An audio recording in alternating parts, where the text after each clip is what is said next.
Like اور subscribe کیجیے۔ شروع اللہ کا نام لے کر جو بڑا مہربان نہایت رحم والا ہے۔ اے نبی، مجاہد لوگ تم سے غنیمت کے مال کے بارے میں دریافت کرتے ہیں کہ کیا حکم ہے۔ کہہ دو کہ غنیمت اللہ اور اس کے رسول کا مال ہے، تو اللہ سے ڈرو اور آپس میں صلح رکھو، اور اگر ایمان رکھتے ہو تو اللہ اور اس کے رسول کے حکم پر چلو۔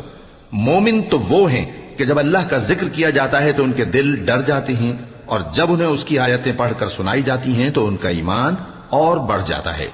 اور وہ اپنے پروردگار پر بھروسہ رکھتے ہیں، اور وہ جو نماز قائم کرتے ہیں اور جو مال ہم نے ان کو دیا ہے اس میں سے نیک کاموں میں خرچ کرتے ہیں، یہی سچے مومن ہیں، اور ان کے لیے ان کے پروردگار کے ہاں بڑے بڑے درجے ہیں اور بخشش اور عزت کی روزی ہے۔ ان لوگوں کو اپنے گھروں سے اسی طرح نکلنا چاہیے تھا جس طرح تمہارے پروردگار نے تم کو تدبیر کے ساتھ اپنے گھر سے نکالا، اور اس وقت مومنوں کی ایک جماعت ناخوش تھی، وہ لوگ حق بات میں اس کے ظاہر ہونے کے بعد تم سے جھگڑنے لگے، گویا موت کی طرف ہانکے جاتے ہیں اور اسے دیکھ رہے ہیں۔ اور اس وقت کو یاد کرو جب اللہ تم سے وعدہ کرتا تھا کہ ابو سفیان اور ابو جہل کے 2 گروہوں میں سے ایک گروہ تمہارے لیے مغلوب ہو جائے گا، اور تم چاہتے تھے کہ جو قافلہ بے شان و شوکت یعنی بے ہتھیار ہے وہ تمہارے ہاتھ آ جائے،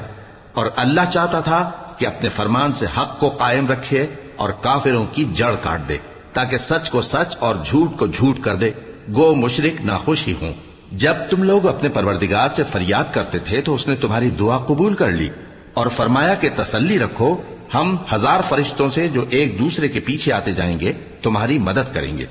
اور اس مدد کو اللہ نے محض بشارت بنایا تھا کہ تمہارے دل اس سے اطمینان حاصل کرے، اور مدد تو اللہ ہی کی طرف سے ہے، بے شک اللہ غالب ہے، حکمت والا ہے۔ جب اس نے تمہاری تسکین کے لیے اپنی طرف سے تمہیں نیند کی چادر اڑا دی اور تم پر آسمان سے پانی برسا دیا تاکہ تم کو اس سے نہلا کر پاک کر دے اور شیطانی نجاست کو تم سے دور کر دے، اور اس لیے بھی کہ تمہارے دلوں کو مضبوط کر دے اور اس سے تمہارے پاؤں جمائے رکھے۔ جب تمہارا پروردگار فرشتوں کو ارشاد فرماتا تھا کہ میں تمہارے ساتھ ہوں، تم مومنوں کو تسلی دو کہ ثابت قدم رہیں، میں ابھی کافروں کے دلوں میں رعب و ہیبت ڈالے دیتا ہوں، سو ان کی گردنیں اڑا دو اور ان کی پور پور توڑ دو۔ یہ سزا اس لیے دی گئی کہ انہوں نے اللہ اور اس کے رسول کی مخالفت کی، اور جو شخص اللہ اور اس کے رسول کی مخالفت کرتا ہے تو اللہ بھی سخت عذاب دینے والا ہے۔ یہ مزہ تو یہاں چکھو، اور یہ سمجھ لو کہ کافروں کے لیے آخرت میں دوزخ کا عذاب بھی تیار ہے۔